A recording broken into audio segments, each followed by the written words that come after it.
She's my number one, too. I thought you weren't sure. I'm going back and forth. I still think it's slightly weird she said her special skill is making dolphin noises. You really have to get over the dolphin noises, I say. If I'm putting my best foot forward in a bio to potential parents, I tell them I'm really good at hockey or a pretty decent chess player, not imitating an aquatic mammal. She's quirky and unique, I point out, and smart, funny, beautiful, creative, athletic, nurturing, and heartfelt. And she loves animals. You're right, Wyatt says, rethinking his overthinking. She is all of that. Her personal statement was the best one we read, and her video felt like she was talking directly to us. Okay, she's definitely my number one. We both turn back and stare at Mackenzie's photo, full of hope. So should we do it?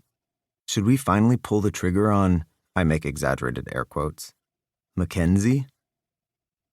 I'll email the agency right now and make sure she's still available, Wyatt says as he turns to me with a giddy smile. How about a little toast?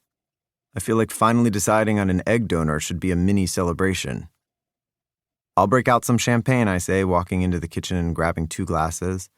Wyatt dances around with Matilda as our excitement builds.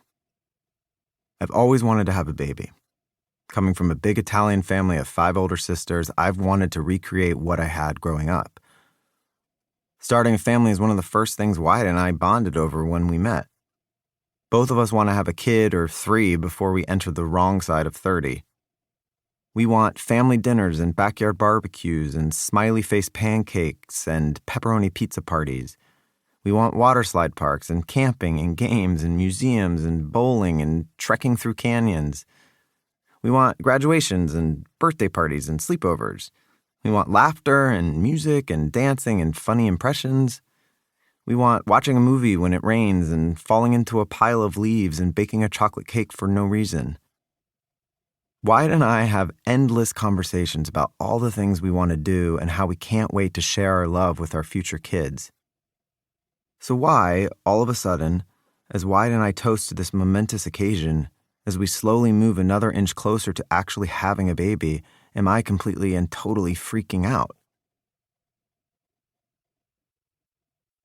1. Wyatt. 1.5 years later. I'm starting to wonder if my boyfriend and I are going to make it. Not like, well, our crappy little car with our adorable but anxious mini Airedale Terrier in the back seat drive us from Brooklyn cross-country to California in time for the arrival of our baby. I mean, I'm worried we aren't going to make it as a couple. This morning, as we suffer through early summer traffic just outside of New York, much later than the schedule I'd planned, I glance in the rearview mirror to see Matilda looking back at me with literal puppy dog eyes as she lets out a single, piercing yelp. This is exactly what I did not want to happen, I say, flipping on my turn signal. Didn't want what to happen? Biz asks, raising his bushy eyebrows and aiming his soulful green eyes at me. She looks like she's about to be sick, I say, gripping the wheel tightly. We just left Brooklyn. There's no way she's going to be sick, Biz says. We've been starting and stopping for an hour.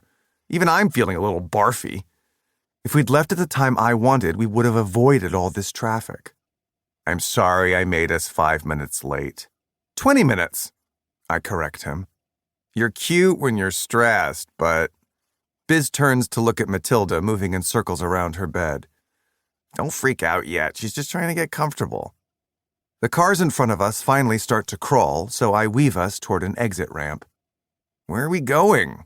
Biz asks. The same question I've been asking myself lately. I just want to be safe, I say as I exit the highway, turning onto a gravel road. We both climb out of the car. Biz grabs the leash. I'll take her for a walk, he offers, leading Matilda out of the back seat toward a nearby forest. She probably just has to pee. She can do whatever business she needs to do right here, I say, holding the other end of the leash. She doesn't need to go in a forest. There are ticks in there. I'm not taking her in the forest. We'll go forest adjacent, Biz insists. As we stand there, both competitively pulling the leash in opposite directions, Matilda throws up.